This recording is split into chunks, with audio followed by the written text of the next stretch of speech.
Hello everyone, good morning. આજની તારીખ 19/10/2020 મંડે, standard 6th. આપણે સ્ટાન્ડર્ડ 6થમાં આજે ભણીશું ઇંગ્લિશમાં. આપણે હવે કોર્સ કમ્પ્લીટ થઈ ગયો છે. આજે આપણે રિવિઝન કરાવીશું. તો આજે રિવિઝનમાં આપણે જે પરીક્ષાલક્ષી મતલબ જે આ પ્રથમ સત્રની પરીક્ષા આવશે એ હેતુના હિસાબથી હું તમને આજે અહીંયા એ રિવિઝન કરાવીશ. તો આજે આપણે શરૂઆત કરીએ ભૂતકાળના રૂપો. ભૂતકાળના રૂપો એટલે જે ભૂતકાળના વાક્યમાં જે વપરાતું હોય એ. તો સ્ટડીનું સ્ટડીડ, સ્ટડીનું સ્ટડીડ, સ્ટેન્ડનું સ્ટૂડ, કમનું કેમ, રાઇટનું રોટ, રિપ્લાયનું રિપ્લાઇડ, ટેકનું ટૂક, ગોનું વેન્ટ, કેચનું કોટ, ઇન્ફોર્મ તો ઇન્ફોર્મ્ડ ઈડી લગાવવાનું, સરપ્રાઇઝ તો સરપ્રાઇઝડ. આ હતા ભૂતકાળના રૂપો. બરાબર. ભૂતકાળના રૂપો આવે એટલે યાદ રાખવાનું કે સ્ટડીનું સ્ટડીડ, સ્ટેન્ડનું સ્ટૂડ, કમનું કેમ, બરાબર, સરપ્રાઇઝનું સરપ્રાઇઝડ. આટલું તમારે તૈયાર કરવાનું છે. આગળ હવે છે બહુવચનના રૂપો. બહુવચન એટલે એક વસ્તુની બહુવચન કરવા માટે જે એક કરતાં વધુ હોય ને બહુવચન કહેવાય. એક વસ્તુ હોય તો એક વચન અને બહુ બધી વસ્તુ હોય તો બહુવચન. કોઈ વસ્તુ, પ્રાણી, વ્યક્તિઓ, કોઈ પણ. બરાબર, કોઈ પણ પ્રાણીઓ, વસ્તુઓ કે વ્યક્તિઓ. તો અહીંયા જુઓ બહુવચનના રૂપ. માઉસનું માઇસ, માઉસનું માઇસ, ટ્રીનું ટ્રીસ, ચાઇલ્ડનું ચિલ્ડ્રન, મેનનું મેન. પણ અહીંયા જ્યારે એની જગ્યાએ ઈ બોલાય છે, એક જ શબ્દ મેન તો મેન, પણ અહીંયા એ અને ઈ બહુવચનમાં ઈ લાગી જાય છે. મેન તો મેન, ટીમ તો ટીમ્સ, ડકેટ તો ડકેટ્સ, ફેમિલી તો ફેમિલીઝ, રોબર તો રોબર્સ. SES લગાવવાનું છે બહુવચનમાં, SES લગાવવાનું. અને ઘણી વખત આવા અલગ બહુવચન આવતા એના માટે અલગ. આ તો મેં સ્ટાન્ડર્ડ 5માં પણ ભણાવેલું, મતલબ સ્ટાન્ડર્ડ 5થમાં પણ મેં તમને ભણાવેલું છે. તો આ બહુવચનના રૂપો બી તૈયાર કરવાના. હવે છે તમારે અહીંયા કે કૌંસમાં તમને આવી રીતના એક આપેલો હોય પ્રશ્ન. બરાબર. અહીંયા તમને વાક્ય આપ્યું છે, એના ઉપરથી આપણે પ્રશ્ન બનાવવાનો છે. તો જુઓ, ધોની ડ્રોપ ધ બોલ. તો અહીંયા હુ છે, હુ એટલે કોણ. તો હુ ડ્રોપ ધ બોલ.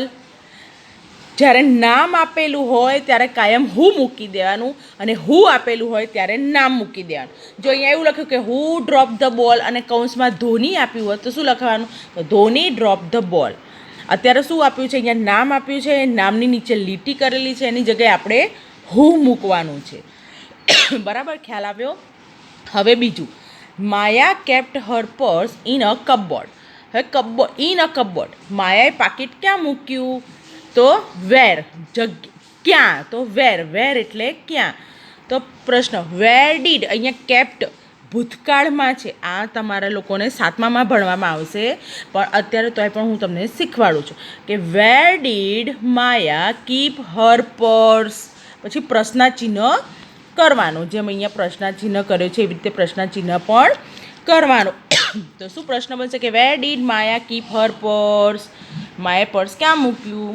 બરાબર. પછી છે હુ આર ફેટ. કોણ જાડું છે? અહીંયા બે નામ આપે છે, પલક એન્ડ મલક. તો જવાબમાં પલક એન્ડ મલક આર ફેટ. કોણ જાડું છે? પલક અને મલક. એ બંને છે ને એટલે અહીંયા આર આવ્યું. બરાબર. What is Deepa's father. દીપાના પપ્પા શું કરે છે? તો અહીંયા અ ડૉક્ટર લખ્યું છે, અ ડૉક્ટર. જુઓ, અ ડૉક્ટર. તો શું લખવાનું? Dipa's father is doctor. બરાબર. અહીંયા વોટ એટલે શું, હુ એટલે કોણ, વોટ એટલે શું. દીપાના પપ્પા શું કરે છે? તો દીપાના પપ્પા ડૉક્ટર છે. બરાબર. તો દીપાસ ફાધર ઇઝ ડૉક્ટર. તમારે કૌંસનો જે શબ્દ આપ્યો છે એ તમારે અહીંયા જવાબમાં એનો ઉપયોગ કરીને મૂકવાનો છે. Which animal is big, which એટલે કયું, કયા, કઈ, બરાબર. તો અહીંયા જવાબમાં કૌંસમાં આપ્યું છે ધ એલિફન્ટ. તો શું લખશો? તો એલિફન્ટ ઇઝ બિગ એનિમલ.